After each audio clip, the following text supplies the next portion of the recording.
Hey book friends, welcome back to Independent Authoring with Virginia McLean, or something else. It's been a really long time since I posted a video on YouTube, and there are a lot of reasons for that, which we'll get into in a second.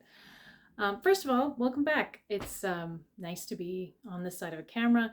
It's nice to have quiet enough to record, and I'm going to spend the duration of this video explaining a few things, namely 1, why I disappeared for a while, 2, why I'm back, and 3, what you can expect to see from me next. So let's get started. So the first question you may be wondering, if you're one of the dozen or so people who actually watched my videos with any regularity, where did I go? Why did I stop posting? Well, the answer is pretty simple, although it's also, I guess, complicated in ways, but in June of 2020, both of my parents died. Weirdly, in a strange cosmic coincidence having nothing to do with anything but, I don't know, long odds probability. My parents died on the same day, within 7 hours of each other, despite being divorced for 20 some odd years, living in completely different places, and dying of completely different causes. So, yeah, it wasn't a good time. And you may remember that the last thing I was doing was in March and April of 2020, I was reading aloud the first book of the Victoria Marmot series so that people would have something to do to keep them entertained in lockdown. And I was really enjoying that, and it was going fairly well, I thought, for what it was, a totally free thing. But I stopped as my parents both became ill. And then I thought I would pick it back up again, but after my parents died and with lockdown continuing, between grief and not having childcare and feeling the need to finish a book with any time that I had left over to do creative projects, I spent what little energy I had left for creative work on finishing Cyro's Claw, which I released in May of 2021. So that worked essentially, but it meant that I stopped posting on this channel almost entirely. And for that, I'm kind of sorry. I needed to do it. I don't feel particularly guilty about that particular change, but I was enjoying this, and I feel a little bit bad for people who were listening to the first book for free and enjoying it. I would like to get back to that at some point and post the rest of the chapters being read aloud for free, and so that anyone who was enjoying it can listen to the end and not be left on a cliffhanger. Although I will say that if you do ever read things as ebooks, the first book in the Victoria Marmot series is only 99 cents. So if you want to finish it up and you don't want to wait for me to get around to recording the rest of it, feel free to help yourself to that. It's also in Kindle Unlimited, so if that's a thing that you like to do, you can read it at no cost to you at all.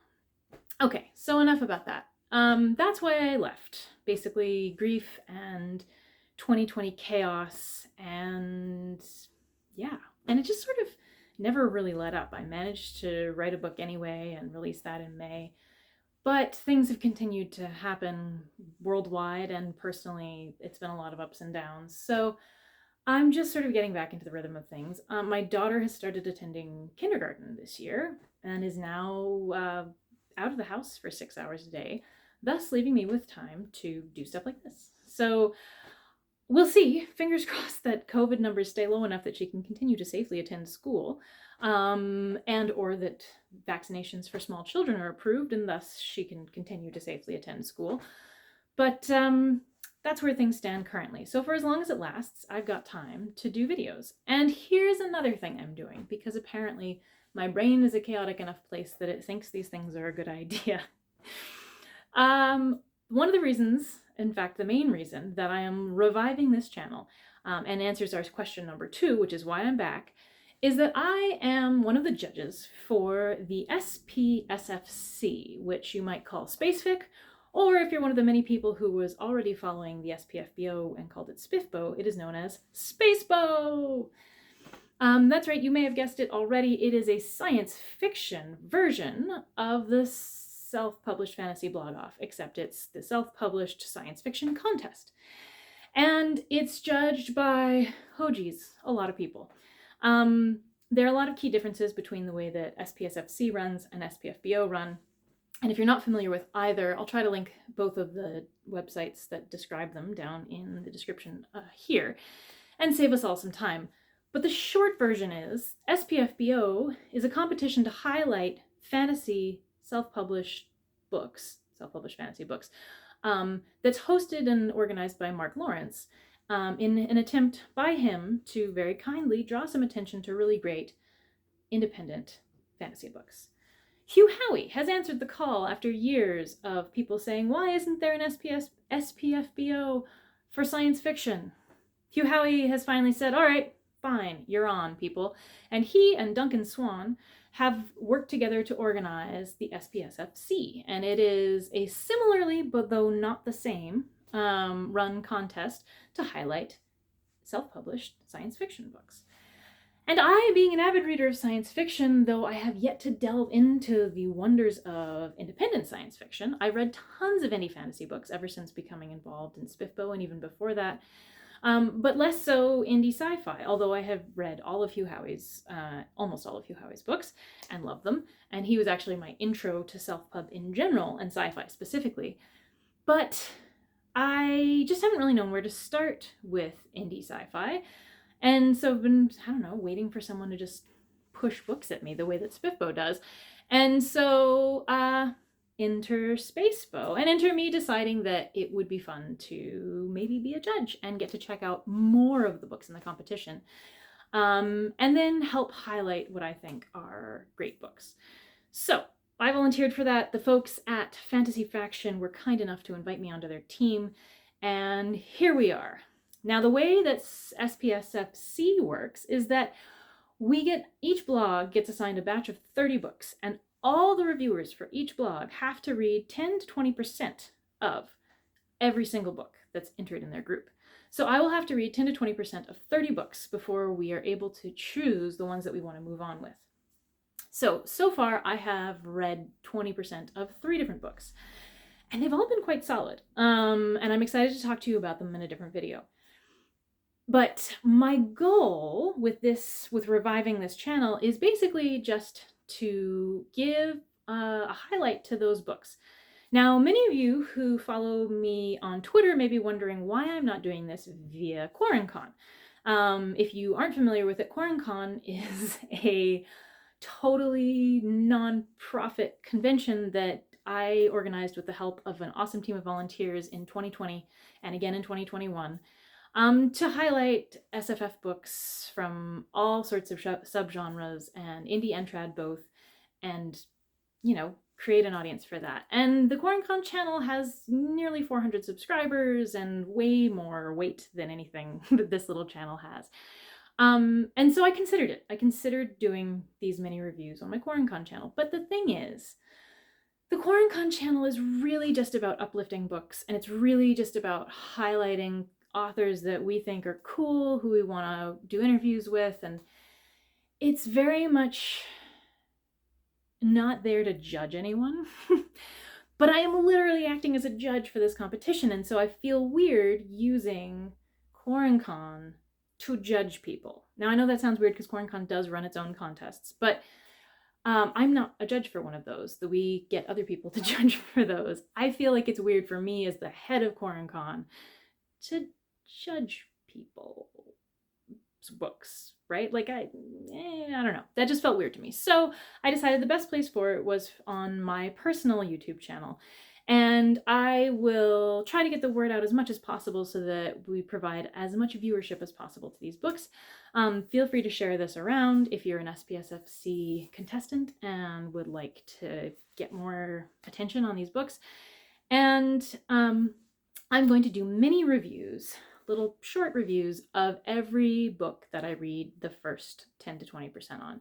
I will say, if I come across anything that's an instant DNF, which would have to be something like a lot of overt racism or sexism or rape or things that I find very hard to stomach in my reading, then I probably won't review them here. Because again, I even still where I'm supposed to be judging, I would rather uplift than tear down. But I might mention DNFs and explain why I DNF them and let everyone else make up their own minds. But I will give at least a brief mention of every book that I'm exposed to through SPSFC in the Fantasy Faction batch. Keep in mind, I'm only in one blog group and I cannot possibly manage to highlight all 300 entries. So I'm going to stick to our batch. I'm going to try to do mini reviews of each of those. I may cram multiple mini reviews into single videos or do them each separately. I haven't decided yet. They'll either be multiple very, very short videos, 5 minutes maybe, max, or I might do a 15-minute long video with 3 of them combined or something like that. We'll see. At any rate, that's the plan moving forward. And I am excited to start. But to be clear, I probably won't start posting mini reviews until next week. I may not even get this video actually edited and up today, which is Friday. I will probably, we'll see. If I get it done, yay. If not, you'll be seeing this on Monday of next week. But the goal is to start highlighting those books, let you know what I think. And here's one thing I really want everyone to keep in mind. My opinions are just that. They're my opinions. And books that I like or don't like, I don't pretend to claim are, that books I like are inherently better than books I don't like, because there are tons of really good books that I don't like, or really popular books that I don't like. Prime example, if you want to be mad at me on the internet, I don't like the Wheel of Time books. I read the first 50, 75 pages of the first Wheel of Time book, and I put it down because I gotten that far and basically did not care. Like, everyone could have died on the next page and I would have been like, all right, cool, moving on. And that is definitely one of my thresholds for DNFing a book. So that's the Wheel of Time. Lots of people adore the Wheel of Time. It's a well-beloved series and I wasn't into it. So if I'm not into your book, consider yourself on the same scale as Robert Jordan.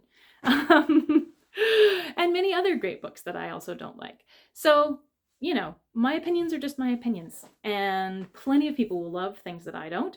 I'm going to try really hard to keep all my reviews focused on things that I did like and things that weren't for me but might be for you, right? I think that's preferable to just like pooping on other people's work, because I know I am an indie author and I know how much work and love and blood and sweat and tears go into every single one of these books.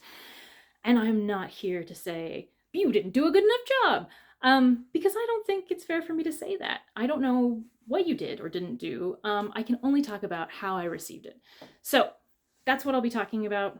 My personal opinion, my personal take, what I enjoyed and things that weren't for me.